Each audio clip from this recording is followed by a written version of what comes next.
O programa a seguir aborda violência e crimes perversos e não é recomendado para menores de idade ou pessoas sensíveis.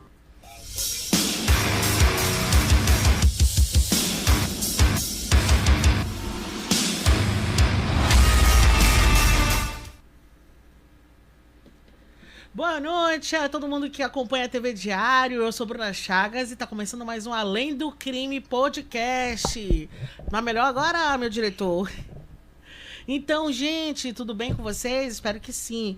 Aproveitem o momento, acesse aí o YouTube do D24, tá bom? A gente acabou de entrar no ar lá, vamos compartilhar, comentar e curtir o Além do Crime, né? Vamos dar esse engajamento aí pro nosso programa aqui na TV Diário, tá bom?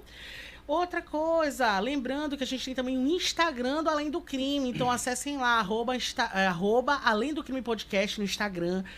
A gente coloca lá vídeos, cortes dos nossos episódios, a gente coloca curiosidades sobre serial killers, sobre crimes famosos no Brasil e no mundo, tá bom? Então aproveitem, corram lá, arroba Além do Crime Podcast. Também, toda semana a gente coloca um episódio novo no Spotify, pra quem gosta de ouvir, né? Tá ali no ônibus, tá ali limpando a casa, e aí pode colocar no Spotify, é só procurar Além do Crime Podcast, é o nosso. Vamos dar valor ao que é produzido no Amazonas, hein, gente? O nosso conteúdo vale a pena, tá bom?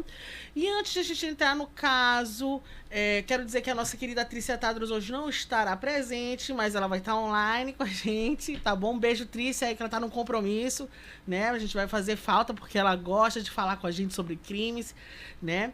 E também eu quero falar pra vocês que o caso de hoje realmente é um caso triste, é um caso revoltante, né? A gente já tá sabendo por alto, quem já viu o nosso Instagram já sabe, mas eu quero apresentar quem tá aqui comigo pra comentar esse caso que chocou o Brasil, que é o monstro da Ceasa, né? Foi acontecendo no Pará, 2006, 2007, mas daqui a pouco vocês vão saber mais, que a gente vai colocar o caso do dia. Mas eu quero apresentar bem-vindo Luan Benzaquem, que é o psicólogo. Peraí que eu quero apresentar ele com louvor, tá? Só um minutinho pra vocês entenderem, porque eu chamei ele aqui. Ele é psicólogo clínico pós-graduado em terapia cognitiva comportamental, formado em terapia comportamental dialética, especialização em toque, né? É isso mesmo? Bem-vindo, Luiz. Muito obrigado. Um prazer estar aqui e vamos ter um belo bate-papo, né, com o delegado Paulo Tamer. E o doutor Gilvan aqui. Já até tá apresentando por mim, o Luan. E também aqui ao nosso lado, obrigado, tá, Luan? Nada. E ao lado do Luan está aqui o doutor Gilvan Dácio, advogado criminal, que eu também quero apresentar corretamente, né? Sabe muito dessa área, advogado criminalista, pós-graduado em Direito Penal e Processo Penal, mestrando em Ciências do Direito, membro do Tribunal de Ética da OAB Amazonas, membro da Comissão de Prerrogativa da OAB Amazonas e membro e palestrante do projeto Reeducado TJAM e palestrante motivacional. Bem-vindo, doutor. Muito obrigado, boa noite a você, boa noite a todos vocês que estão nos assistindo aí. E vamos comentar esse crime que aconteceu, que foi uma barbárie, né? Sim, para a sociedade lá do estado do Pará. Do Brasil, né? Sim, claro. E tem muita coisa aí legal pra gente discutir aí no decorrer desse programa. Muito obrigada, viu, doutor, por ter aceitado o nosso convite. Agora eu quero apresentar com toda a honra da casa, porque ele aceitou participar do nosso podcast, nosso programa aqui na TV, o delegado do caso que prendeu esse monstro, esse maníaco lá da Ceasa, lá em Belém. Bem-vindo, doutor Paulo Tamer. Muito obrigado por ter aceito o nosso convite. Boa noite a todos, é um prazer meu participar desse programa. Então, daqui a pouco, obrigada, doutor, a gente já vai falar com o senhor. Agora eu vou chamar, né, meu diretor, o caso do dia. Vamos, roda aí o VT.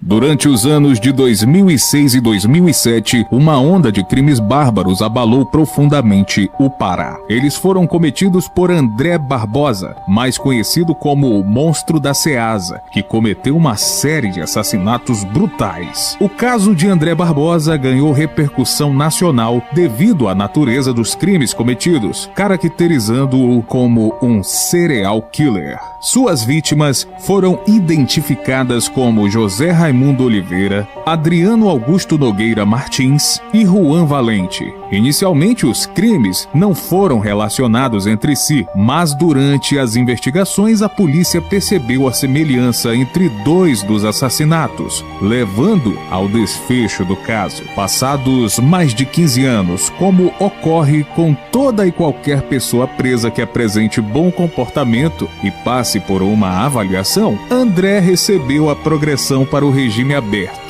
no último dia 27 de junho, porém sob monitoramento eletrônico, ou seja, de tornozeleira. Essa decisão da Justiça foi oficialmente confirmada através de uma nota emitida pela Secretaria de Estado de Administração Penitenciária, SEAP. Para saber mais detalhes sobre o caso, acompanhe agora o Além do Crime Podcast. Então, gente, como vocês puderam acompanhar, realmente é um caso que chocou o Brasil, não só, né, a população do Pará, nossos parentes, nossos amigos, nossos irmãos, mas que realmente vai ficar para a história e que também tá um caso aí polêmico que ano passado, como ele acabou de falar na narração, né, foi solto aí pela justiça, mas daqui a pouco o Dr. Gilvan vai comentar isso também com a gente. E a minha primeira pergunta não podia ser diferente, vai pro delegado, né, Dr. Paulo Tamer. Eu queria saber, na verdade, como tudo começou, né? Como é que foram essas investigações? Porque começou com um, depois foi o terceiro, e no quarto, né, conseguiram fazer a prisão. Mas eu quero que o senhor conte a história desde o início pra gente, pra quem não chegou a acompanhar naquela época. Por favor, doutor. Bom, à época eu ocupava o cargo de diretor de Polícia Metropolitana, então estavam todas as seccionais delegacias sob minha responsabilidade. Então, nós tivemos, logo nos primeiros meses do ano de 2007, foi encontrado o corpo do Adriano. Sim. Bom, e passou-se a investigar. Então, a delegacia responsável pela área passou a investigar um caso de homicídio de um menor. Cerca de 2 meses depois, no mesmo local, na Mata da Ceasa, foi encontrado o corpo de Juan. Bom, quando eu fui informado, eu me desloquei para a área e verifiquei que todas as evidências que existiam no caso Adriano estavam no caso Juan. Sim. Só mudava o corpo. O local era o mesmo, forma, a maneira de ser morto a mesma, seminus, crianças com o mesmo biotipo físico, com a mesma cor. Então verificou-se que ali já não havia só um homicídio. Algo mais estaria acontecendo ali. Bom, imediatamente eu criei uma força-tarefa da qual eu presidi e fiz a presidência de todas as investigações. E nós passamos ao levantamento que nós fizemos na área, em torno de 600 metros quadrados, acompanhado da perícia técnica, mais a ajuda do Corpo de Bombeiros. Nós verificamos várias evidências de vários outros, a probabilidade de outros crimes terem ocorrido ali. Sim. Fizemos um retroativo e verificamos que no mês de dezembro de 2006, no mesmo local foi encontrada uma ossada. Já era uma ossada, um corpo em bem adiantado estado de decomposição. Bom, à época, a criminalística, o Instituto Médico Legal, entender que era uma ossada de um homem de cerca de 30 anos. Mas nós encontramos neste mesmo local uma sandália, um par de sandália. E para que a gente pudesse buscar informações a respeito de todo aquele material que nós tínhamos encontrado, nós divulgamos. Com essa divulgação apareceu uma senhora dizendo, essa sandália é do meu filho, está desaparecido desde o mês de dezembro. Bom, então coincidia com o período da achada daquele corpo em decomposição. Correto. Então, nós solicitamos à Justiça a exumação daquele corpo que estava sepultado como indigente e conseguimos fazer o DNA. Quando veio o resultado do DNA, era uma criança, 12 anos de idade, filho da senhora que nos procurou dizendo que aquela sandália era do filho. Então, neste momento, quando nós pegamos a foto dessa criança, que era o José Raimundo, nós vimos também que era o Zezinho, idêntico aos dois outros, ao Adriano e ao Juan.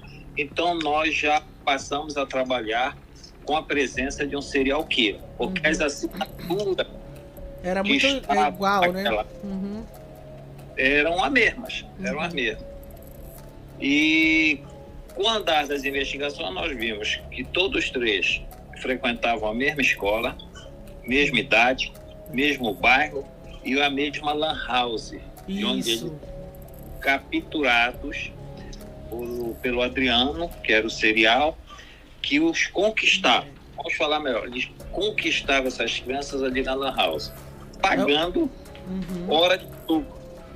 Veja bem, imagine uma criança de um bairro pobre passar 1 hora na frente do computador jogando. Isso. E naquela época era febre, né, doutor? Era uma febre na época. Então o Adriano usava esse artifício para conquistar suas vítimas. Isso. Nós conseguimos identificar que havia a presença de um serial killer, entendeu? Aí então passamos a tratar o caso como uma investigação de serial killer. Aí então eu constituí a força-tarefa da qual eu presidi. A base inicial do trabalho foi este. O que deu ensejo ao trabalho foi essas situações que eu acabei de relatar.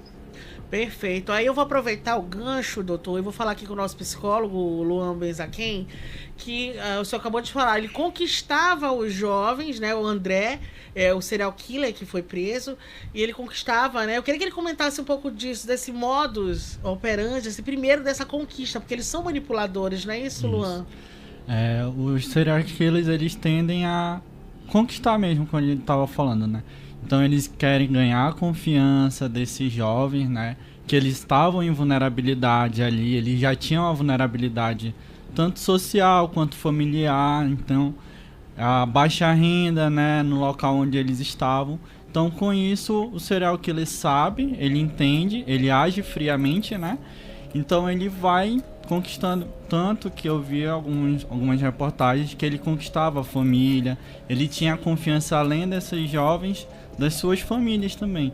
Então esse era o modus operandi para eles passarem ileso, né? Para ninguém desconfiar dele. Era um cara bom, era um cara prestativo. Então isso fazia com que ele se armasse, né? E não gerasse essa desconfiança. Porque na verdade eles não têm cara, né? Geralmente eles estão ali no nosso meio, né? Eles são inteligentes. São também, muito né? inteligentes. Doutor Paulo, e eu soube também que o senhor convidou a querida Ilana Casoy para ajudar, né? Esse caso. Queria que o senhor comentasse um pouquinho dessa sua articulação, né? Que ela acabou ajudando também vocês ali nessa correria, porque não é fácil. Eu imagino que o senhor nem dormia, né? Porque, né, tá com um serial killer ali à solta. E a pressão da sociedade. E a pressão da sociedade, da família. Como é que foi esse tempo aí dessa investigação? Porque foi alguns meses, né, doutor? Acho que chegaram a ser 9 meses, 8 meses de investigação? Não, foram 11 meses de investigação. Oi, doutor. Reuniões com a força-tarefa, nós sentimos a necessidade de alguém mais especializado que nos pudesse oferecer mais detalhes, em que nós pudéssemos assim identificar como não só o modus operandi, mas que fizesse uma descrição dele. Então, a análise que a Ilana veio, aí eu convidei a Ilana, né? Veio ela e veio também uma psicóloga forense, Adelaide Caires. Sim. eram juntas e conjuntamente nós fizemos várias análises. Primeira, como os menores eles eram asfixiados de forma mecânica, com barbantes, ela nos ajudou a identificar aquele nó. Veja bem aonde chega a investigação, aquele nó. Aquele nó que era dado, só quem sabe dar aquele nó é ex-militar, ex-escoteiro e feirante. E aí nós conseguimos, e quando nós fizemos os exames de DNA do esperma encontrado nas crianças, nós vimos que era uma pessoa afro. Então nós já tínhamos 4 indicativos de quem poderia ser o serial killer. Nós já sabíamos também que nas investigações que nós temos na La House, ao lado das vítimas, sempre tinha uma pessoa de nome André. Só que nós não sabíamos quem era o André, nem onde encontrar o André. Mas no registro lá tinha o André. Bom, e passamos a fazer essa investigação. Só que quando se investiga serial killer, não é através não só de informação. O serial killer, ele necessita sentir que a polícia está trabalhando nos casos que ele pratica, nos atos que ele pratica. Então nós começamos a dar palestra na escola Ruth Rosita. Ah, sim. Nós passamos a dar palestra nos centros comunitários do bairro do Guamá sobre o que é serial killer, porque as pessoas também nos cobravam. O que é isso, serial killer? Imagina uma pessoa com baixa instrução, entendeu? O que é um serial killer? Até o nome, né? Parece até ser bonito o nome, entendeu? Então, passamos a tentar alertá-los bem que é o serial killer, entendeu? Como o serial killer se movimenta e que é uma pessoa totalmente insuspeita. Ele age por alguma necessidade psicopata ou sei lá, alguma doença que ele possa ter que faz ele ter a necessidade de praticar aquele ato. E foi realmente o que aconteceu. O André, na idade dos meninos, era violentado. Eu ia perguntar isso do senhor mesmo, que a gente viu isso, era né? violentado perto da casa dele. E ele nunca denunciou, porque a pessoa que o violentava o ameaçava de praticar mal à sua família. Que ele tinha uma mãe, uma tia de criação que criaram ele. Então, quando nós conseguimos capturar o André, que mais logo a gente pode entrar nesse assunto, quando ele prestou depoimento, que ele confessou todos os crimes, na realidade ele disse que quem ele estava buscando era ele, não eram os meninos. Porque nós pegamos, inclusive, fotos dele na idade dos meninos, dava até para confundir, pensando que ele era irmão dos meninos. Nossa! Entendeu? Então ele disse que isso gerou uma raiva tão grande nele, e quando acho que, sei lá, aflorava, não sei que jeito aflorar, isso é um ramo que eu não entendo, ele conquistava esses meninos para matar, na realidade, ele, não os meninos. E o que é mais assim, mais curioso não, um fato que me chamou muita atenção nessa investigação, e numa das palestras que eu estava dando na escola, Ruth Rosita, uma senhora perguntou para mim: mas, delegado, o que é serial killer? Quem é o serial killer? Eu disse: pode ser eu, pode ser a senhora, pode ser qualquer pessoa que esteja nessa sala. E o André era o sobrinho dela. E eu soube também que ela era uma das que mais também estava lutando para descobrir, né? Quem era o assassino das crianças.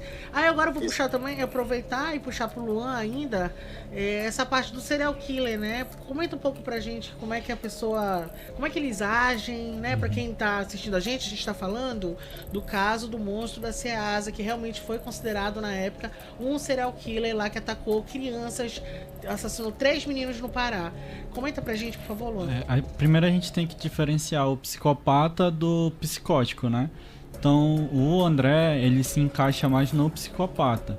Então ele tende a mostrar absoluta indiferença diante dos valores, tanto pessoais, e ele é incapaz de compreender qualquer assunto que venha assim a esses valores. Então ele independe, ele vai agir friamente, tudo era premeditado, né? A situação dele conquistar lá na Lan House, dele levar e falar que ele ia dar R$10 para essas crianças para eles vigiarem a bicicleta. Então eles agem muito friamente mesmo, eles não têm essa... Eles falam que eles compreendem, mas eles não têm essa capacidade de compreensão que eles mesmo falam. Então eles são muito racionais. Então eles vão buscar mesmo ali, como o delegado Paulo comentou, por ele ter sofrido, né, quando ele era menor, ele busca matar ele antes. Que era justamente quando ele vê esse sofrimento dessas crianças, ele não tem o prazer, né? Como tem alguns casos que a pessoa sente o prazer, fica, né, numa êxtase. Não, ele queria matar essas crianças para ele meio que se matar também. Só que isso fazia com que gerasse mais situações para que ele viesse a ter esses tipos de sentimento, né, de situações que geravam nele. Nossa, gente, assim, eu fico pensando na família, né? De ficar meses sem saber do seu filho, quem é o assassino. Doutor, vamos agora, deixa eu dar uma olhadinha aqui na minha colinha, sobre o... Na verdade, doutor Paulo, antes de eu ir pro doutor Gilvan, eu queria que o senhor falasse, relembrasse como que ele atacava as crianças. Se ele levava, ele só enganava, né? Dizia que... Eu queria que o senhor contasse como é que era o modus operandi dele. Vamos falar, né, de ponto a ponto. Como é que ele agia, como é que era o modus operandi do André? No primeiro momento, era a conquista. Então, onde ele conquistava essas crianças? Lan House. Mas... antes da Lan House, ele já tinha um trânsito próximo das famílias. Ele era vizinho das famílias, entendeu? Era o mesmo bairro, vizinhos. Então, ele fazia essa conquista. Quando ele se sentia seguro dessa conquista, ele convidava a vítima, a criança, e olha, me acompanha que eu tenho que fazer um pagamento na lotérica e tu vai ficar vigiando minha bicicleta. Eu te dou R$10 para tu vigiar minha bicicleta enquanto eu vou fazer o pagamento. Me ajuda. Bom, já havia uma conquista de dias ou até meses ali dentro daquela Lan House. A vítima, a criança, ia totalmente despreocupada. Só que em vez de ir para a lotérica, ele pegava a estrada da Ceasa. E ele conhecia bem a estrada da Ceasa porque ele era um feirante. Ele ia fazer compras na Ceasa para levar lá para a feira, onde a família tinha a sua barraca. No meio do caminho, ele dizia, entrava no mato e dizia, bora entrar aqui porque eu preciso urinar. Bora entrar aqui rápido comigo. Ali onde ele entrava, ele praticava o ato, ele praticava o homicídio em cima daquelas crianças. Ah, entendi. Realmente é o lance da conquista. Os pais têm que ficar bem atentos a isso, até nos dias de hoje, né? Então, gente, para quem começou a ver a gente agora, aqui no TV Diário, estamos falando do caso Monstro da Ceasa. Eu tô com o delegado Paulo Tamer, que é o delegado do caso. Na época prendeu o maníaco, né? Prendeu o psicopata. Mas só que agora a gente tá numa polêmica, né? E agora eu vou jogar a pergunta pro doutor Gilvan, que é o advogado criminal que nós convidamos hoje pro programa. que ele foi solto recentemente, né? No ano passado, na verdade, em julho do ano passado. Ele tinha pego primeiro uma sentença de 106 anos, depois que o delegado prendeu, né? Teve toda a situação. A gente vai conversar mais ainda sobre isso, mas eu já quero que o senhor já entre na nossa conversa, e se eu puder dizer pra gente sobre isso. Como é que funciona essa saída dele, já que cumpriu 13 anos de prisão? Certo. Primeiramente, a gente precisa entender que o nosso sistema ele é progressivo, né? Nosso sistema de pena ele é progressivo. Então, nós temos regime aberto, né? O semiaberto e o fechado. Penas de 1 a 4 anos, regime aberto, acima de 4, menos de 8, regime semiaberto. E penas acima de 8 anos são regime fechado, né? Aí nós vamos agora para o artigo. Qual é o artigo dele? Ele pegou vários artigos, né? Sim, inclusive 121, teve questão de estupro, o que ocasionou uma pena muito alta, tá? Só que dessa pena, ela sempre tem uma porcentagem que você paga. Você foi condenado a 100 anos, você vai pagar os 100 anos? Não. Tá? Porque não existe pena perpétua no Brasil. Isso. Antes a pena era de 30 anos. Já com o pacote anticrime, né, a pena máxima é 40 anos que a pessoa fica presa. Você pode pegar 100 anos, mas você vai pagar no máximo 40 anos. Aí você tem que ser posto em liberdade, tá? O sistema progressista ele funciona assim. Crimes comuns, 1/6, né? Aí temos crimes hediondos, 2/5, que é o caso dele. Então você pega a pena dele, ele vai pagar apenas 2/5, ele já tem direito a progredir de regime, certo? Aí dentro dessa progressão de regime, tipo, a pessoa está presa. Para a gente entender, a gente primeiro precisa entender assim, ó. A pena do Brasil, ela tem uma finalidade, tá? Não é só aplicar a pena e condenar o cara a ficar lá na cela para morrer lá. Uhum. A pena, ela é para que a pessoa seja ressocializada. O objetivo da pena é esse: punir e ressocializar, tá? Então não é só jogar ele lá na cela, ele tem que passar por projetos sociais, trabalhos, leituras, tá? Para que ele possa ser sanado. A palavra penitenciária, ela vem lá do grego, do latim, de penitência, que é um sistema adotado ali pela Igreja Católica na época em que um monge cometia um pecado, ele ia pagar a penitência dele. Então ele ia para o deserto, ele ia para uma sala reservada e ficava fazendo seu jejum, né, a pão e água, ou autoflagelação, para ele pagar a penitência dele e voltar para a sociedade sanado. Então o objetivo da pena é você ir lá pagar pelos seus pecados e voltar sanado e ser recebido na sociedade ou na comunidade católica. Então quando os filósofos abraçaram essa ideia de vamos acabar com a pena de morte, vamos acabar com as barbáries, o show público em praças, né, que era a fogueira, a guilhotina, a forca, o esquartejamento em praça pública, que antes as penas eram assim. E os filósofos entenderam, essas penas elas não resolvem, não diminui o crime. A gente precisa ser mais inteligente, porque nós já estamos no século aqui 18, precisamos mudar alguma coisa. Então eles pegaram esse sistema da Igreja Católica e aplicaram a penitenciária. Então o objetivo da pena é punir e ressocializar. E o Brasil peca muito na ressocialização, tá? Hoje, queria até parabenizar a Secretaria de Estado do Amazonas, que hoje, lá na pessoa do Dr. Paulo César, que ele tem um projeto de ressocialização. Hoje a ressocialização funciona nas penitenciárias do Estado do Amazonas, tá?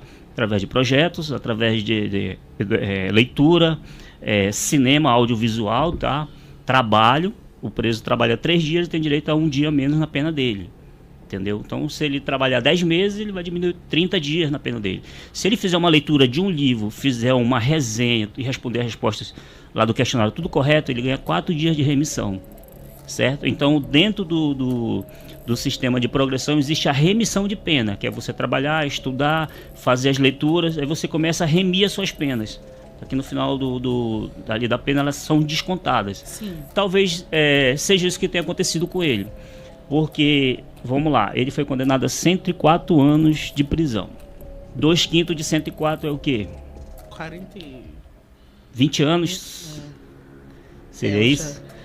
Aí vamos ver o que ele fez de remissão, né, durante 20 anos. Ele leu, sei lá, quantas obras? 10 obras tem direito a 40 dias. Se ele leu 100 obras. A gente está falando de um criminoso que é inteligente. Sim. Ele servia Forças Armadas. Uhum. Ele era mateiro. Ele era sniper. Você sabia disso? Ele sabia tudo sobre nó. O doutor tá aí para provar que ele usava os nó para sabe. enforcar.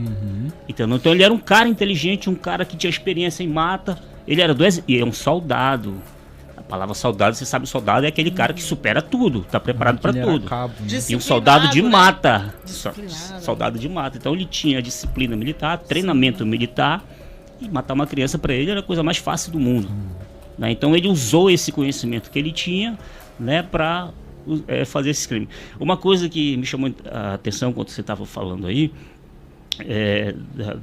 dos comportamentos, né, do psicopata e tal, são os traumas. Isso. O doutor falou que ele era abusado quando era criança. Isso causou um trauma nele, que talvez tenha ocasionado até um distúrbio, né, para que ele venha fazer isso. Entendeu? Uma forma dele se O vingar. que gera a preocupação nas nossas crianças hoje no Brasil, né? A gente tem que ficar muito atento às nossas crianças, porque nos casos de estupro, esse ano eu fiz um mutirão de audiências aqui só das varas de crime contra a dignidade sexual de criança e adolescente. Geralmente é padrasto, é tio, é parente, é avô, é pai. Entendeu? São pessoas próximas que se utilizam da confiança. Exatamente. Que era o que ele fazia. Ele conquistava os meninos ali na confiança para poder levar para o mato, ele matava enforcado com aqueles nós que só ele sabia fazer, e depois aquele crime com requinte de crueldade, né?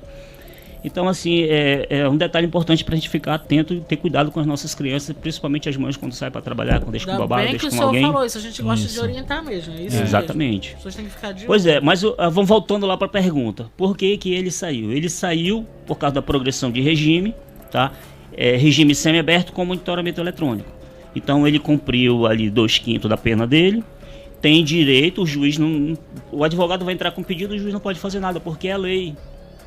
O juiz não vai contra a lei, o promotor vai olhar assim, poxa, posso fazer nada, vou ter que deferir o pedido.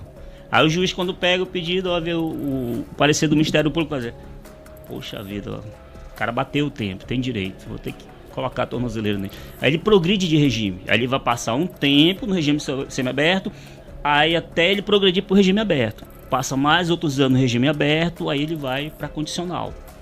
Então os regimes eles são assim, passo a passo. Agora, lógico que se ele cometer qualquer outro ato, qualquer deslize, aí ele volta pro fechado, ele perde 1/3 da pena que ele já pagou, tá? E aí as coisas ficam mais complicadas para ele. Mas para a gente entender isso com clareza, seria necessário que a gente entrasse no processo de execução dele, para saber o que aconteceu, por que foi concedido a progressão de regime, tá? O juiz não é burro. O juiz estudou, fez concurso, ele sabe, ele entende ali melhor que ninguém. Então ele não ia colocar um cara desse em liberdade se ele não tivesse direito. E se ele não tivesse respaldo também. Exatamente. Então a decisão do juiz para colocar ele em liberdade tem fundamentação legal. Maravilhosa a sua explicação. Muito obrigada, viu, doutor Gilvan? Doutor Paulo, e o senhor quando soube dessa liberdade aí, mesmo que seja provisória, do cara que o senhor prendeu há alguns anos atrás, como foi sua reação? Quando é que o senhor soube? Como é que foi isso? Veja bem, só para completar as informações do doutor, o André foi condenado a 104 anos. Em recurso ao Tribunal de Justiça do Estado do Pará foi reduzido desses 104 para 86 e o Superior Tribunal de Justiça reduziu para 42 anos. Tá aí, tá explicado. Tá? Isso aí é informação que a gente não sabia. Muito obrigado, doutor. Mas veja bem,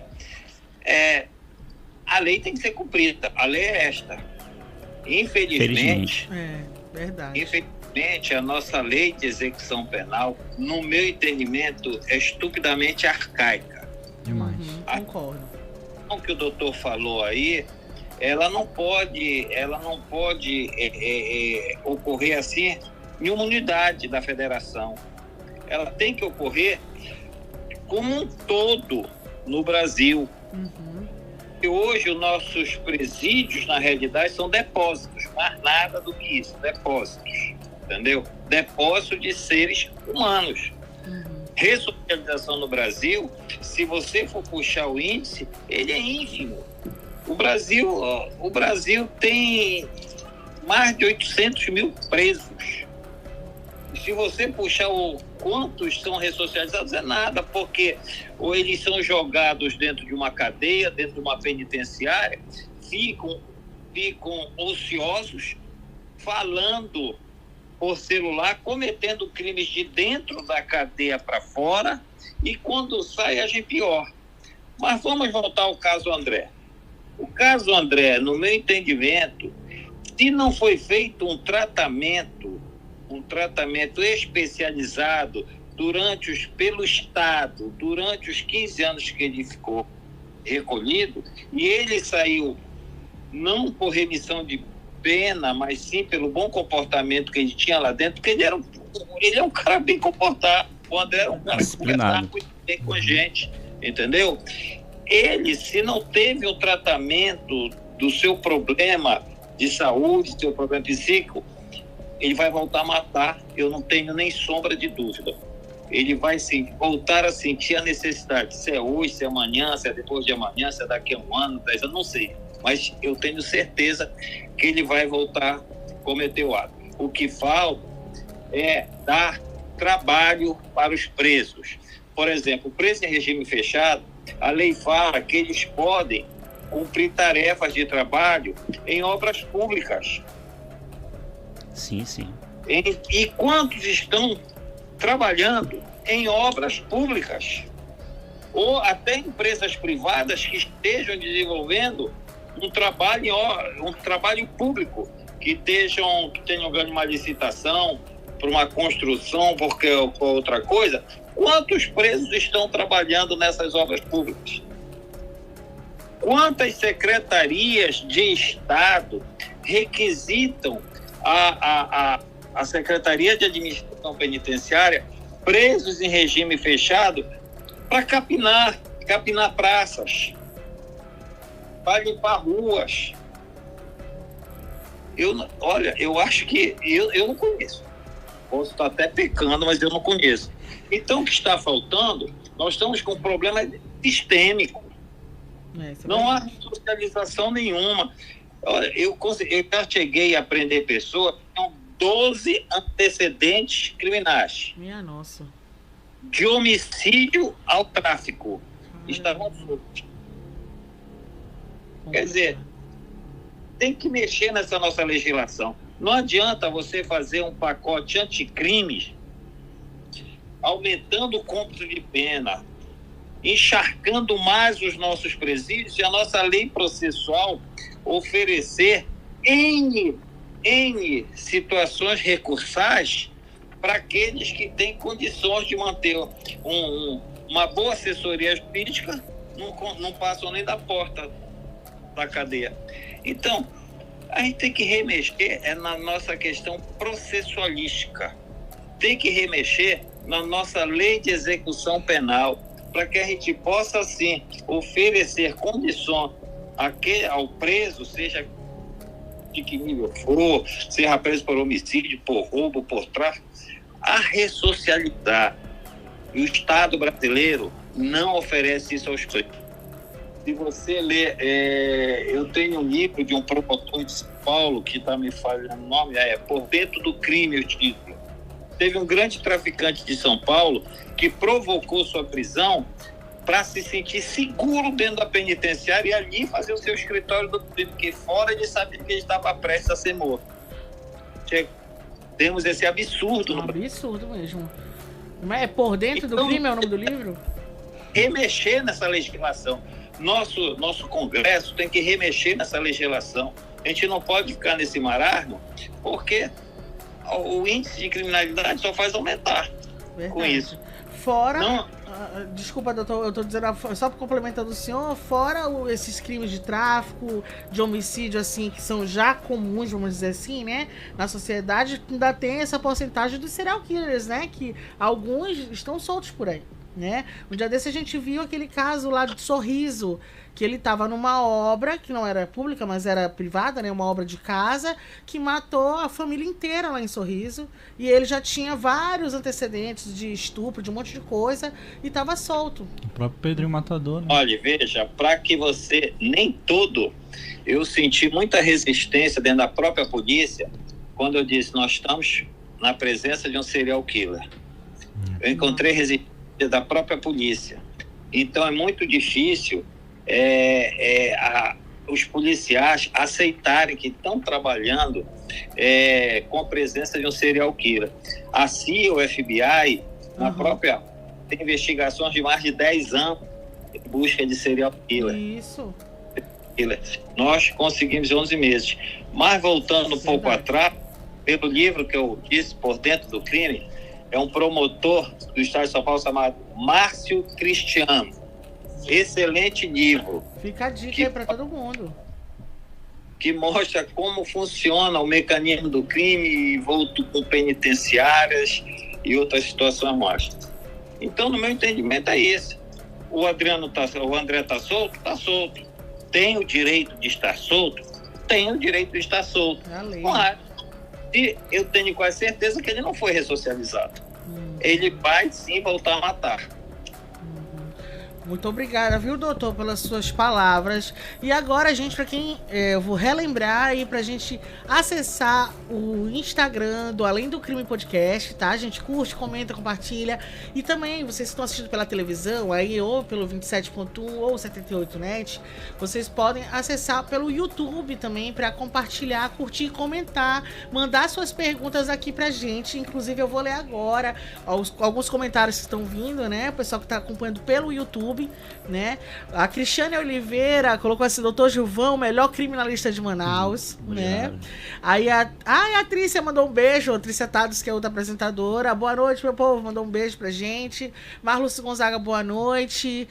A Malu Benza, quem mandou pergunta, mas o doutor respondeu agora há pouco, mas você pode ver na reprise também, que é domingo, 8 horas da noite aqui na TV Diário, tá, Malu? Que é sobre justamente o que a gente estava falando. Ela falou assim: gostaria de saber por que ele teve essa liberdade. Agora há pouco o doutor explicou, bem explicadinho, o doutor Paulo também, tá? Mas obrigada pela audiência. Eu vou aproveitar o espaço e mandar um beijo pra minha tia que tá completando mais uma primavera. Um beijo, Cleide Gonzaga, lá em Boa Vista do Ramos. O pessoal de Boa Vista do Ramos sempre assiste o Além do Crime. Um beijo pra vocês, feliz aniversário, tá bom? Obrigada pela audiência. Mandem perguntas, tá, gente? Vou mandando, que a gente ainda tem um tempinho aí com os nossos especialistas aqui, que eu tô muito bem acompanhada hoje à noite. Voltando às perguntas aqui, Luan, que é o psicólogo, como o doutor tava falando aqui, que ele não é psicólogo, mas é delegado e prendeu o cara, né? Ele disse que ele vai voltar a matar. Então, bora falar um pouco disso? Vamos. Infelizmente tem a chance, né? Por ele ter já tido esse histórico, pelo trauma. Se não foi trabalhado no presídio durante esses 15 anos, se ele só se comportou... Não teve nenhum tipo de trabalho psicológico, assim, que eu não vi se teve ou não. Então, realmente, a chance dele voltar a cometer alguns crimes é alta. Porque ainda tem jovens na rua, então... É por isso que o doutor comentou que a gente tem que ter cuidado com as nossas crianças e ensinar esses tipos de segurança, né?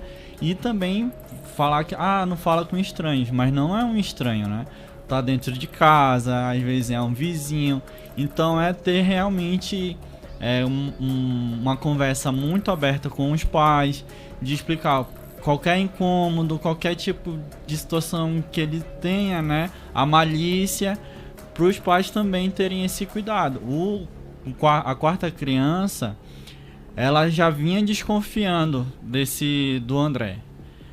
Eu vi, né, que ele saiu comentando que ele pegou, tanto é que ele fugiu, ele conseguiu escapar, porque ele percebeu que estava estranho o comportamento do André. Então ele pegou, desconfiou e foi pra luta. Nisso ele conseguiu arremessar o celular do André, foi através disso que ele conseguiu também, né, ser capturado, que encontraram o celular dele. Então é realmente isso, verificar se teve esse trabalho, se teve uma avaliação psicológica, se não teve, porque se não tiver tido, realmente é uma falha do sistema que precisa ser apurado, né? Ai, com certeza. A gente está colocando na tela, vamos dar uma olhada, os especialistas e o doutor, algumas imagens, né, que a gente selecionou das vítimas, né, olha aí, jovens, oh meu Deus, eu não penso na família, né, e algumas imagens que foi na época divulgadas, né, porque o pessoal apresentava o preso antigamente, né, então isso foi 2006, 2007, eu acho. E aí ele com essa cara, inclusive o doutor Paulo, se eu não me engano, ele chegou a negar nessa época que ele cometeu os abusos, não é isso? O senhor lembra disso? Lembro sim. nós conseguimos, porque quando a gente trabalha com investigação de serial killer, a gente trabalha com possibilidade dele voltar a matar, a cometer o ato, mesmo no curso das investigações, porque eu acho que é uma necessidade, de dentro dele, ele precisa assim agir, e assim ele fez, só que ele já foi capturar uma vítima no bairro da Terra Firme, não conquistou da mesma forma que ele conquistava os demais. A vítima já é menor, só de 11 anos, outros tinham de 14 a 15 anos, mas só que era um garoto esperto. Infelizmente, esse garoto, não sei se decorrendo desse trauma, ele acabou preso anos depois num assalto. Sim. Eu li alguma matéria sobre isso também. Então, quando esse garoto conseguiu fugir e o socorro, até para um vigia de um condomínio próximo, e ele não entrou no mesmo local da mata, ele entrou num outro local. Por quê? Ele já foi agir nervoso. Porque ele não estava no seu estado normal? Porque ele sabia que a polícia andava muito próximo a ele, até em decorrência das nossas palestras, nos centros comunitários, nas escolas. Então ele sabia que a gente tinha a noção de quem era ele. Não sabíamos que era o André, mas sabíamos que quem poderia ser a pessoa. O perfil psicológico, né? A pessoa. Então, quando esse garoto fugiu, que ele foi socorrido por um vigia próximo, que acionou a polícia lá, conversando, ele disse, para ganhar minha confiança, quando nós entramos no mato, eu disse, tu não vais fazer, tu matava aqueles meninos, tu não é o cara que matava aqueles meninos. Ele disse, não, inclusive segura aqui meu celular, eu só vou urinar. Quando houve a luta corporal, que o garoto conseguiu sair, o garoto jogou o celular. Quando nós fizemos a varredura diária e encontramos esse celular tinha escrito no seu motor, André. Aí nós fomos na operadora, o celular já estava desativado, aí nós pegamos o cadastro, André Barbosa. Quem desativou foi desativado por perda. Quem? André Barbosa. Aí nós tínhamos o serial na mão já.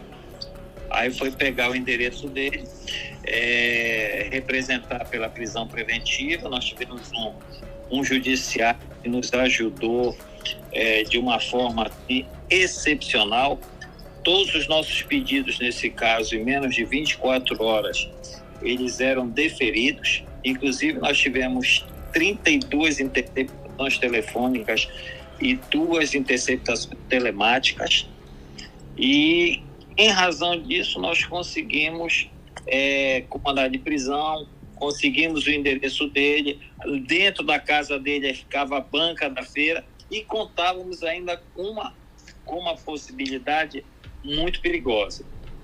E o serial killer, na hora de sua prisão, às vezes ele provoca a sua morte, porque ele deixa a interrogação. Então nós montamos uma equipe bem aparelhada, estava bem instruída, para caso houvesse reação, e ele reagiu. Ele reagiu em cima de mim. Ele sabia quem eu era. Mas como a equipe estava bem preparada para a situação, não houve nenhum ferimento, ninguém saiu machucado. E ele negou o tempo todo.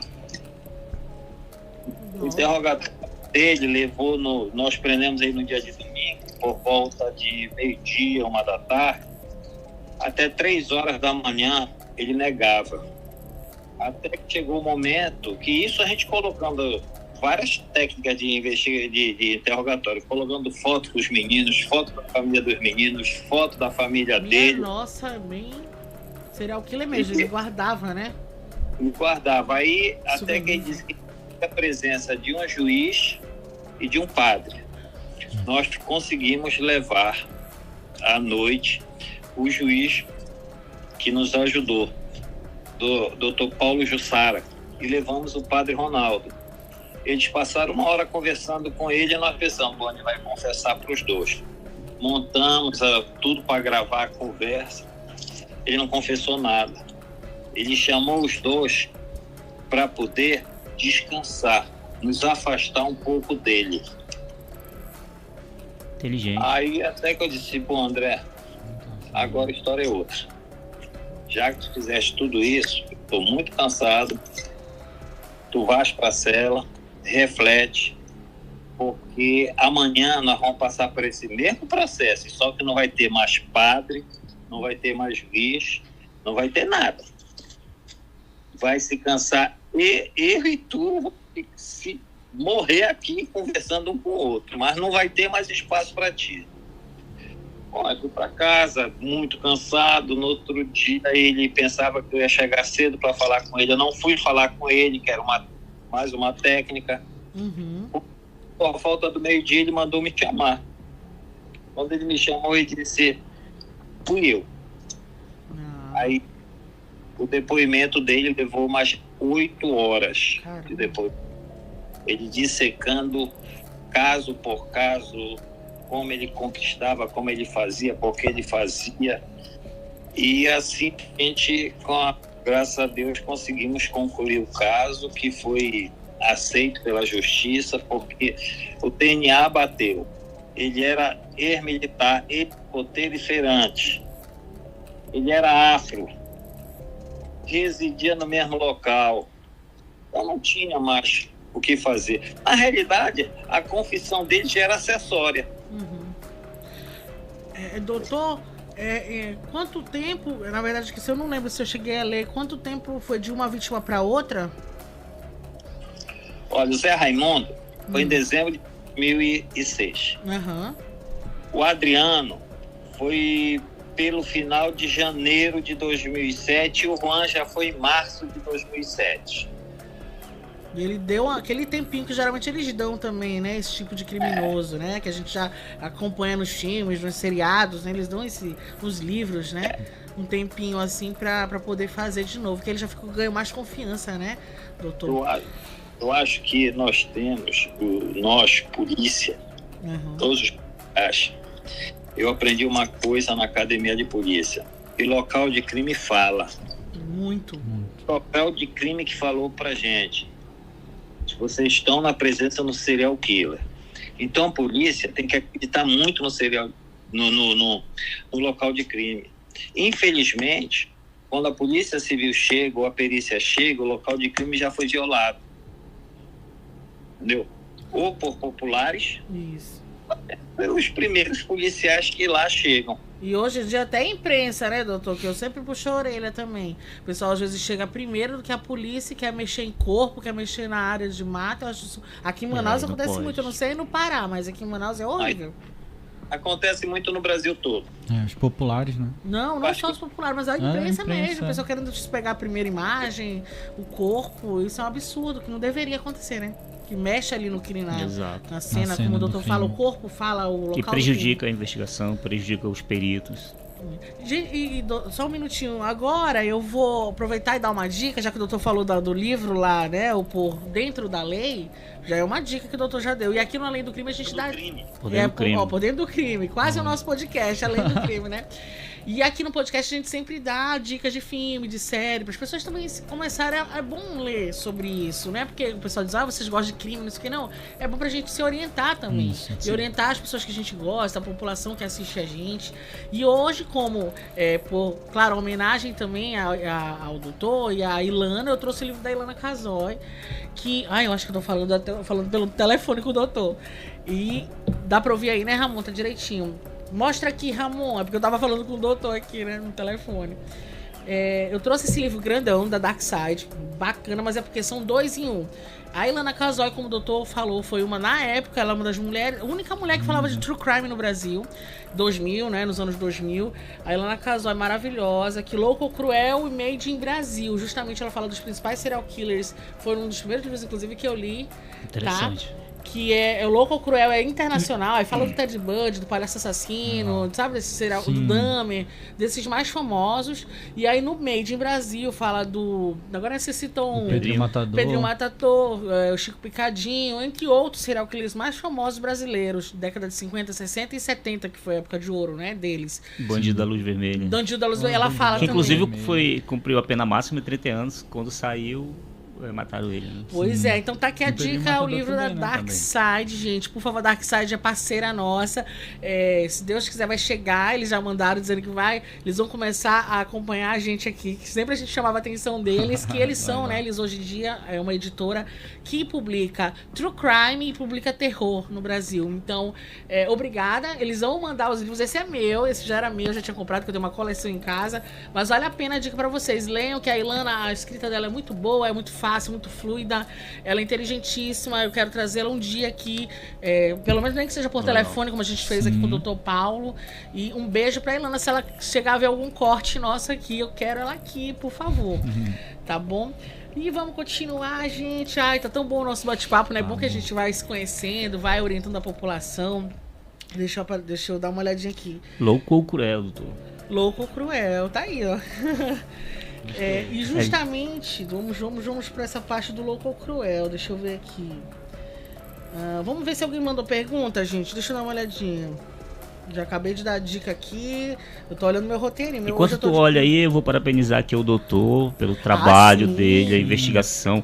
Aquela sacada do delegado de ir nas escolas fazer a palestra, nossa, é fundamental, tá? Para os nossos jovens e adolescentes nas escolas públicas, tá? Para eles terem esse conhecimento, ter esse primeiro contato com algumas palavras, principalmente nessa época. Eu lembro de 2006, havia muita a questão dos jogos em Lan House, então tinha pais que deixavam os filhos na Lan House e eu ia embora passear, se divertir, e os filhos ficavam no viradão. Aí você pagava R$10, você ficava a noite todinha jogando aí, Need for Speed. Eu fiz um cálculo rápido. Na época que eu vi o crime, eu tinha 10, 11 anos. Então eu tinha a idade dessas crianças. Das vítimas. E eu frequentava as lan houses também. E é vítima frágil, porque você chega lá, oferece R$10, o garotinho quer jogar e tal. Dá um macete pra eles, né? Ajuda de uma forma. E fazendo, legal. Uma retrospectiva, né? Inclusive tinha muitos adultos nessas lan houses, os donos das lan houses, né? Só que sempre teve câmera, né, em algumas lan houses, só que tinha lan houses que não tinham. Inclusive, na do caso, ele tinha lá uma câmera e foi uma das ferramentas que ajudaram a encontrar o André também. Né? Mas não eram todas que tinham. Não, né? Não eram todas. E fora as crianças que foram desaparecidas, né, que nunca foram encontradas, né, dessas idades, nessa época aí.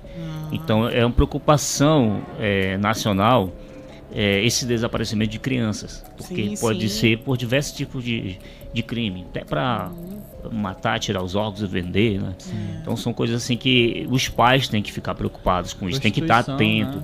Instruir as crianças desde pequenininho. Tem que falar, né, gente? Não tem como não falar. Tem que falar. Não deixar tocar nas partes íntimas, né? Não deixar ninguém falar com você coisas inapropriadas pra sua idade, né? Porque querendo ou não, a internet tá aí, né? Tem que ter controle também com a internet. E uma coisa, para você que está nos assistindo, uma coisa interessante é você observar o comportamento da criança em casa.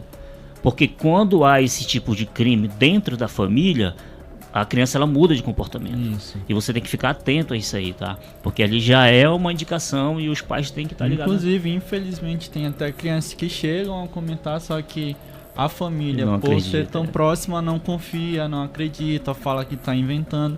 Então, isso tudo, os pais têm que ter muito cuidado mesmo de observar a sua criança, ver o seu comportamento, se está escondendo, se está querendo esconder.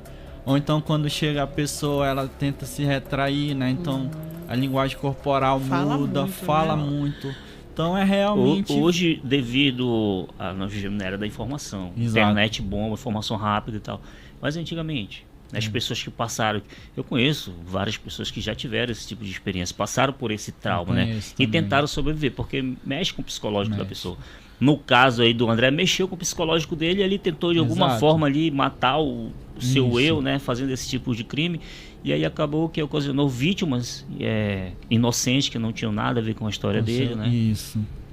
Por isso que é importante o nosso trabalho como psicólogo, né? Exato. Se esse André tivesse tido um olhar da sua família e se ele fosse trabalhar esse trauma, será que ele ia ter feito essas vítimas ou não? Então é realmente a gente também tirar essa mística da psicologia, né? Que ah, não, só vou porque não sou doido, não tô doido. Então é realmente a gente ter esse cuidado com a nossa saúde mental mesmo, né? E é bom, doutor, quebrar essa barreira, porque às vezes você precisa consultar um psicólogo, e a pessoa, não, eu não sou doido. Isso. Então, distinguir o que é um psicólogo, um psiquiatra. Isso, né? também. Psicólogo todo mundo precisa. Né? Às vezes vai se consultar com o pastor, vai se conversar com o padre. Até no CAPS, né? O nosso psicólogo é o nosso melhor amigo, que é quando a gente chega, a gente quer desabafar. Às vezes a gente não consegue guardar o nosso próprio segredo, a gente quer contar para alguém. Então o psicólogo está aí para isso, para ajudar. E eu quero complementar, e quero que o Luan complemente pra gente, doutor. Por exemplo, como a gente falou no início, o senhor falou muito bem, inclusive, que hoje em dia, na verdade já acontecia há muito tempo, né? Mas hoje com a abertura da internet, a informação, os pais, quando cometem esse tipo de abuso psicológico, sexual na criança, os professores têm um papel muito importante nisso, né? Exato. E a obrigação do professor denunciar o conselho tutelar. Isso, bem lembrado isso. Aí eu queria que comentasse um pouquinho, depois a gente fala da parte do direito, né? Exatamente, porque o comportamento... Opa! Pode falar, doutor. A época dessas investigações, nós lançamos na polícia uma campanha Cadê Seu Filho?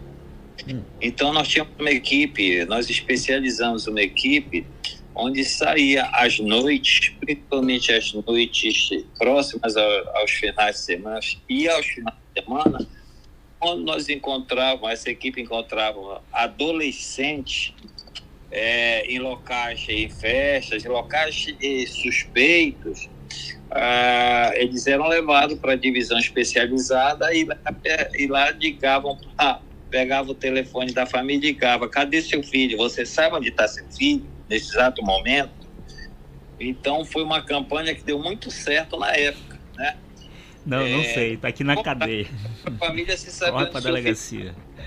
Outra coisa, o menino chega em casa com um sapato novo, um celular diferente. Exato. E tem pais e mães que não estão nem querendo saber onde ele arrumou aquilo, entendeu? Como em decorrência esse fato, eu digo que este fato do Adriano me levou a ler muito a questão de serial killers no mundo todo. Eu tenho toda a coisa e outras, né?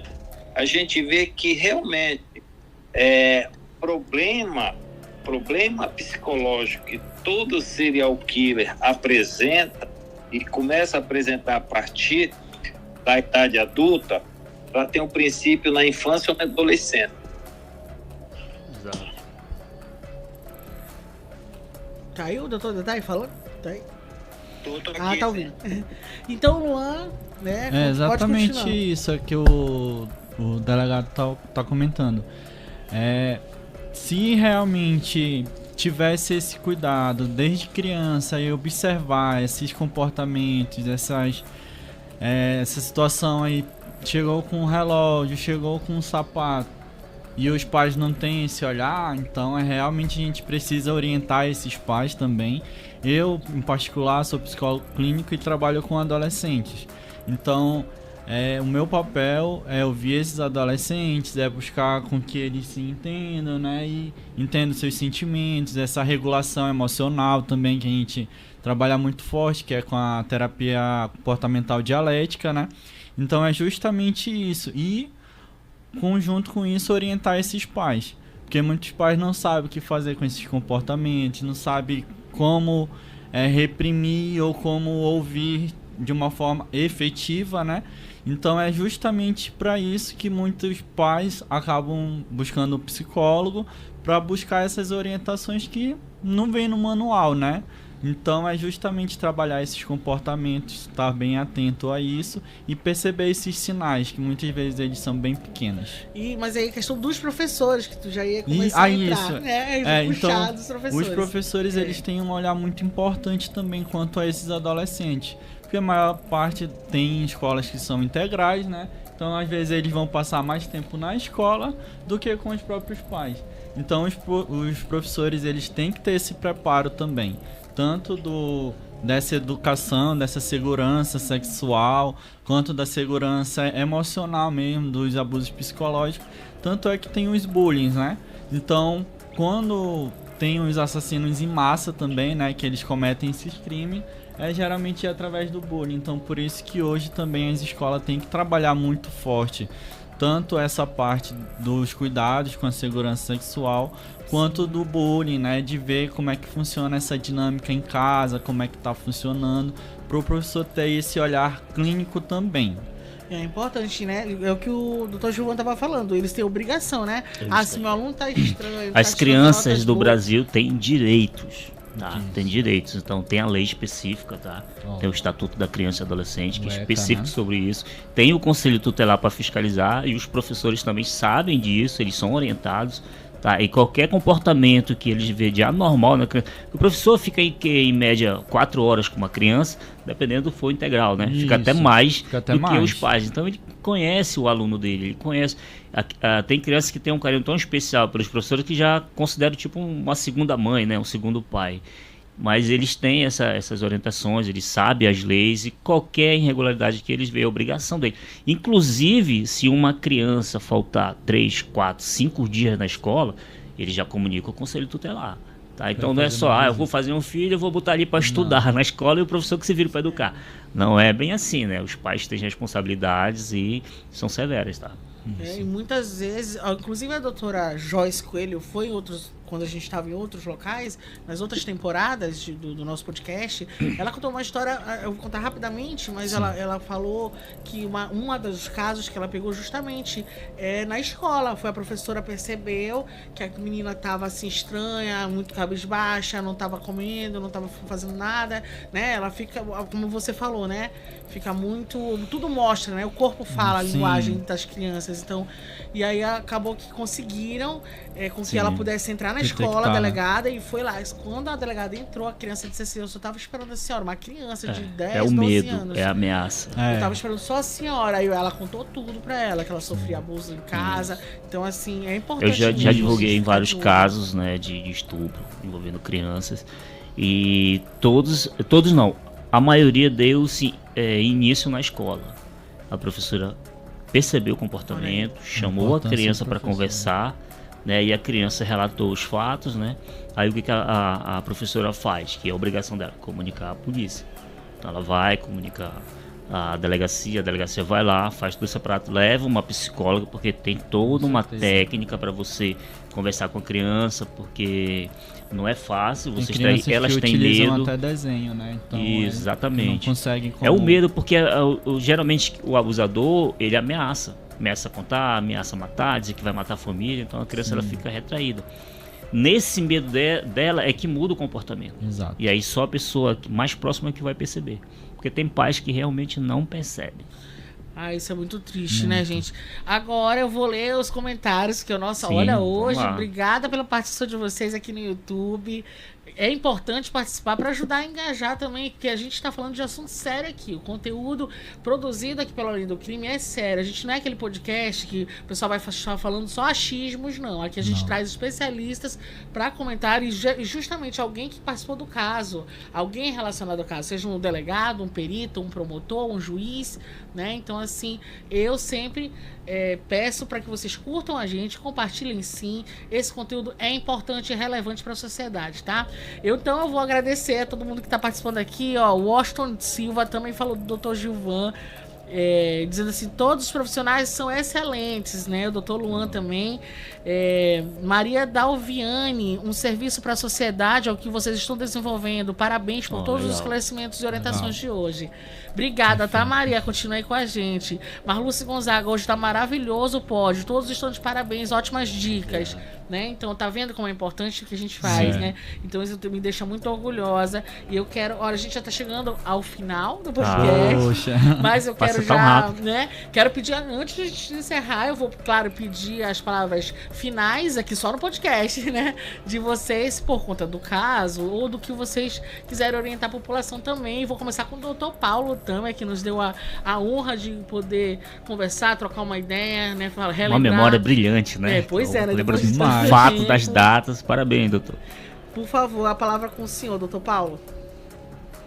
Bom, eu só tenho a agradecer o espaço dado, né? Hoje, o que a polícia precisa realmente é isso, espaço, para poder divulgar os sentimentos, que nós somos o para-choque da criminalidade, né? nós somos o primeiro embate, então a gente sente que às vezes as pessoas que a gente tem que capturar, levar para um presídio, indiciar no inquérito policial, pedir a prisão, às vezes agem até em estado de necessidade, mas o código vou dar um exemplo para vocês. Toda mulher de traficante, que para mim é toda mulher do dono da loja do tráfico, o traficante não é o que está ali vendendo, ele é só o lojista, é uma traficante em potencial, porque se o marido vai preso, como é que ela vai sustentar a família, filhos? Ela não tem profissão, ela não tem renda, nenhum tipo de renda. Ela vai ter que continuar a fazer a venda até para pagar para o traficante o que a polícia apreendeu, o material que a polícia apreendeu, porque o traficante vai lá cobrar dela. Então, ela fica submissa ao traficante e ter que continuar o mistério do marido para poder sustentar os filhos. Quer ter mais um traficante, mais um traficante. Então, nós precisamos de mais políticas públicas nesse sentido, porque os meninos, os adolescentes, eles vão roubar porque às vezes alguns foram roubar porque estavam com fome. Verdade. Entendeu? Estavam com fome. Outros não, outros são pilantra mesmo, vão porque querem fazer, entendeu? Acontece. Mas tem uma parcela que a gente vê que é o estado de necessidade. Veja bem o que acontece no Rio de Janeiro. Entrou as UPPs. Sim. O que as UPPs proporcionaram?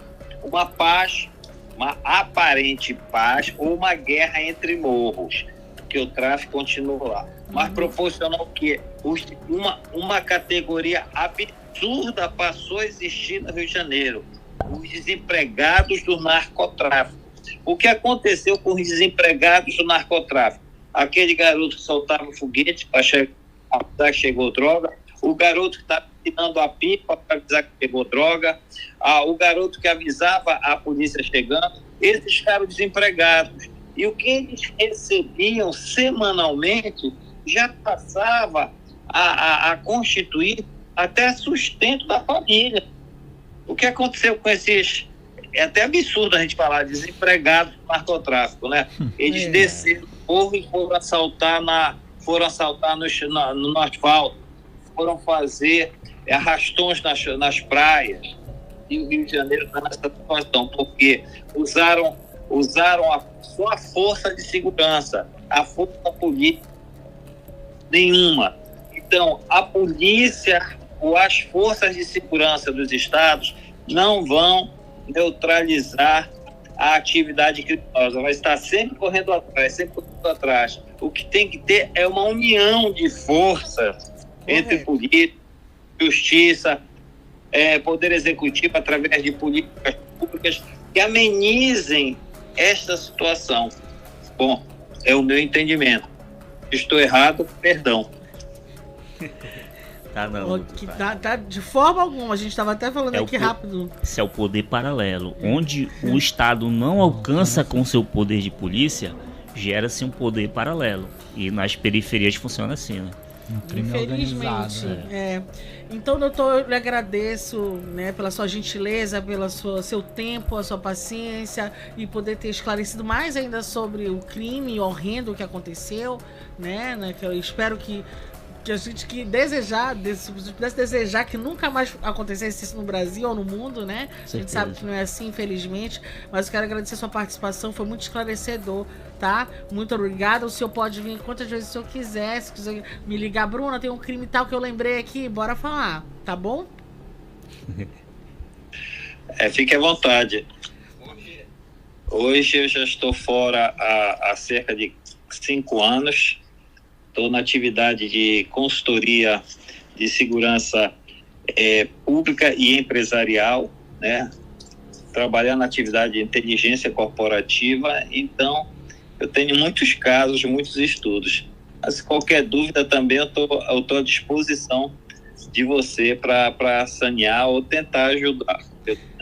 Obrigado pela... Eu que agradeço. Com certeza eu vou com certeza precisar em breve dessa sua consultoria, tá? Agora eu quero agradecer também a presença do Dr. Gilvan Dácio, que aí, olha, os fãs dele aqui estão pipocando aqui no YouTube. Obrigada, viu, por ter aceito o convite. Quero que o senhor venha outras vezes. Trícia vai adorar conversar com o senhor, porque ela é parte do direito também aqui. Olha, que bom. Né, que eu sou jornalista aqui, mas a parte do direito é com ela. Outro dia eu vou chamar o senhor pra cá. Pode chamar, estou à disposição. Muito obrigada por Eu quero mandar um abraço pra galera que tá nos acompanhando aí. O Washington Silva tá em Caxias do Sul, aí olha nos que assistindo. chique, né? obrigada. A Cristiane Oliveira. E, gente, é isso. A gente fica indignado. Eu acredito que essa é a indignação do programa, pelo André Barbosa ter saído em liberdade, né? Mas é a lei, tá? Esse é o sistema brasileiro. A engrenagem é essa, tá? Você foi condenado a uma quantidade de anos, aí você paga uma parte, né? No caso dele foi 2/5 da pena, e aí ele tem direito à progressão de regime. Aí partiu por semiaberto, com monitoramento eletrônico, ele está sendo ali monitorado, tá? Aí depois vai ficar alguns anos nesse regime até progredir para o regime aberto, que é onde vão tirar a tornozeleira dele, tá? Então vai ficar um tempo no regime aberto para depois alcançar o perigo. Caso ele não cometa nenhum crime, né? O doutor, aqui a preocupação do doutor é que ele acredita que ele pode ou vai cometer o crime. Então essa é a preocupação, tá? É uma preocupação realmente de todos, isso é muito sério, mas eu acredito ali que a Secretaria de Segurança Pública do Estado do Pará vai estar monitorando junto com a polícia, porque ele é um elemento perigoso. O caso repercutiu, então assim, ele não vai ficar à toa por aí fazendo o que ele quer, tá? Isso aí é uma preocupação de segurança pública. Mas, gente, a gente fica indignado, mas é a lei tem que ser cumprida, tá? O juiz fez a parte dele, o promotor fez a parte dele, o advogado fez a parte dele. Não fique com raiva do advogado, tá? Nós criminalistas, nós não defendemos o criminoso, tá? Eu quero deixar isso registrado. Nós criminalistas, nós defendemos o direito. O advogado dele orientou ele a confessar, ele confessou, o advogado pediu ali a pena mínima, porque ele era primário, tinha bons antecedentes, serviço prestado à pátria, que ele era militar, blá, e tal. Então conseguiu ali reduzir a pena de 104 para 42. De 42 anos, ele pagou 2/5, né? Vamos fazer, eu não sou bom em matemática não, mas faz aí. 40 dividido por 5 dá o quê? Vamos fazer a média, 40 dividido por 5 dá o quê? Bora ver aqui. 15, 13, 12, por aí. Vê aí no teu cálculo. Mas só para vocês entenderem, gente, essa é a lei do Brasil. Eu, particularmente, acho a lei do Brasil das melhores do mundo, tá? Nós temos aqui leis que são tiradas das leis europeias e algumas leis que são tiradas dos Estados Unidos. Então fizeram uma mesclagem. O sistema brasileiro tem uma lei que ela te garante a ampla defesa, o contraditório e o devido processo legal. Então você pode ser o pior dos malfeitores, pode ser o maior criminoso da história da humanidade. Você tem direito ao devido processo legal, a ampla defesa e o contraditório. Você não pode ser condenado se não tiver provas. Então, para que você seja condenado, é necessário que o juiz tenha um juízo de valor condenatório, há provas concretas que você realmente cometeu o crime. Porque no caso do André aqui, eu dei uma pesquisada, eu vi que teve outros crimes, mas que não conseguiram relacionar. Então, o delegado investigou, relacionou alguns outros casos, tudo se deu porque o garoto fugiu, tá? Sim. Aí contou tudo mais e tal. Mas teve outras vítimas que não conseguiram fazer a ligação. Isso chama-se falta de provas. Então, falta de provas, o promotor não pode denunciar, tá? Então, é a lei, tá? Que garante o direito de qualquer pessoa, tá? Porque antigamente as pessoas eram julgadas, condenadas sem um julgamento justo. Então hoje por isso existe o Tribunal do Júri para esse tipo de crime, tá? Sim. O que acontece, gente? De onde parte isso? Eu estou indignado, a lei tem que ser mudada. Isso parte lá, a gente tem que entender que parte lá da base, tá? Agora eu vou entrar na política. Porque assim, ó, o sistema jurídico, ele não cria as leis, ele executa as leis, tá? Mas para ele executar, alguém tem que criar. E quem cria as leis? Os políticos. Né? Os políticos criam as leis e geralmente são políticos que não têm competência para criar lei, que não tem conhecimento psicológico, não tem conhecimento jurídico, não tem conhecimento sociológico, antropológico, nada. filosófico para criar uma lei, mas eles criam. Tiririca criou lei.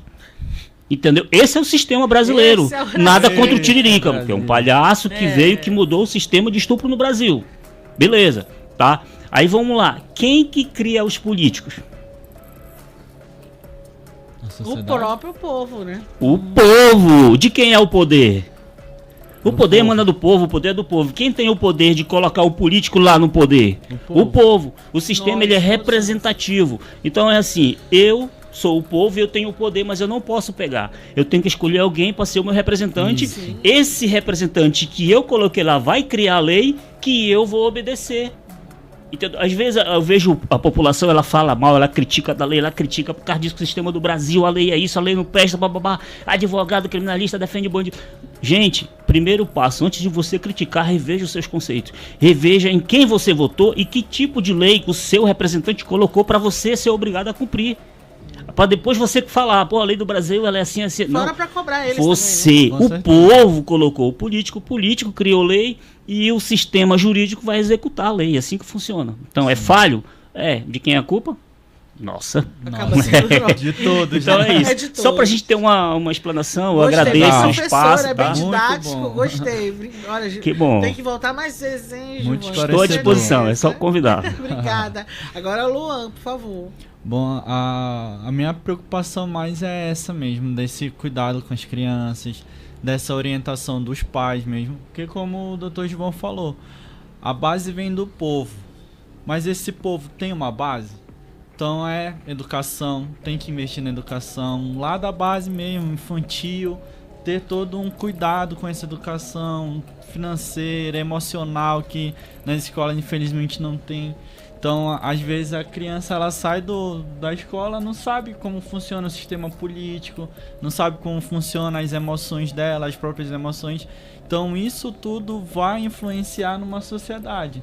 Então, se a sociedade está doente hoje, tem muitos problemas, é por conta de falta de orientação, uma falta de estrutura, tanto estatal quanto psicológica.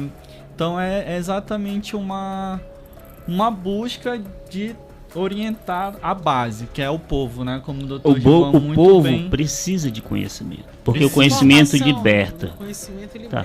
Exatamente. Só para eu posso cortar sua fala? Pode, só para com complementar. certeza. Eu já estou me sentindo à vontade. Assim eu gosto, a gente tem que ficar à vontade. Então veja bem, eu não sou diferente de ninguém, não sou melhor do que ninguém, mas eu fui menino que já andei nas ruas, eu fui de galera. Então, assim, a minha família é muito pobre, eu fugia de casa, nós éramos de Ribeirinho, viemos para Manacapuru, depois viemos morar na invasão do São José, Zona Leste, 1988, 89, aquela época das galeras, entendeu? Então, assim, o teu meio social onde tu vive é que influencia. Me diga com quem tu andas, que eu te direi quem és. Então, eu só andava com galeroso, eu era aqui. Entendeu? Se tu anda com 5 galerosos... O meu pai era professor, mas a minha mãe é analfabeta. Mas o meu pai, ele não se preocupava em passar educação. A minha mãe analfabeta me obrigava a ir para aula. Mas eu fugia, matava a aula. Então, essa falta de conhecimento é que vai nos prejudicando. Sim. Junto com a amizade que a gente vive. Vamos ali, vamos aprontar, vamos ali pro centro, vamos lá, vamos cheirar cola, bora bater. Lembra da época a época dos manecos? 1990, Arthur, prefeito, quebra-quebra e tal. Eu perambulava pelo centro, catava lixo ali na Manaus Moderna, comendo aquelas frutas estragadas. Era um meio onde eu vivia. Isso. Mas um dia eu entendi que o estudo podia mudar a minha vida. Exatamente. Entendeu? Então eu decidi largar o pessoal lá e decidi estudar. E o estudo mudou a minha vida. Tá, e hoje tô aqui. Sobrevivi. Sobreviver. Furei a bolha. Um grande advogado. Muito que o pessoal não para de dizer aqui. Parabéns pelo tema. Infelizmente o assunto tem que ser debatido para ser evitado o máximo possível. Mas parabéns, doutor Gilvan, doutor Luan. Gente, um beijo pra vocês. Eu tô felicíssima com esse retorno. Eu agradeço muito a participação de vocês, né? Que esclareceram bastante. Eu agradeço a oportunidade de estar aqui. Quero vocês de volta, Luan também, por favor, né? Pode contar comigo. Vou perturbar de novo o doutor Paulo também. Com certeza. E lembrando, gente, eu vou convidar vocês e o pessoal que tá assistindo a gente, que semana que vem vai ser um especial que a Trícia foi pra São Paulo mês passado, e eu consegui agendar uma entrevista com a Carla Albuquerque, que é uma jornalista que tem o Investigação Criminal, que é um canal super conhecido de mais de 1 milhão de seguidores no YouTube. Legal. E ela é maravilhosa. Deixa eu só baixar aqui, gente. E aí... A parada aqui é só crime, né? Aí... O livro é por dentro do crime, isso aqui vai além do crime. Nossa, é além do crime. Justamente, tem esse debate, né? E aí a Carla Albuquerque vai conversar com a Trícia, conversou com ela lá nos estúdios, no Mídia, lá em São Paulo. Foi muito bacana, 2 mulheres inteligentes conversando. Semana que vem é especial Além do Crime, às 20 horas, tá? Acompanha, eu vou estar acompanhando ele na internet, vocês também, todo mundo que acompanha Além do Crime, tá bom? Lembrando que a partir de amanhã já vai estar no Spotify esse nosso episódio. Maravilha. Vai ter os cortes, então assim, fiquem ligados que o Além do Crime é isso, gente, é um conteúdo com qualidade pra vocês aqui na TV Diário, e eu desejo um ótimo fim de semana pra todo mundo e até a próxima, um beijo a todo mundo, até quinta-feira que vem, tchau, tchau.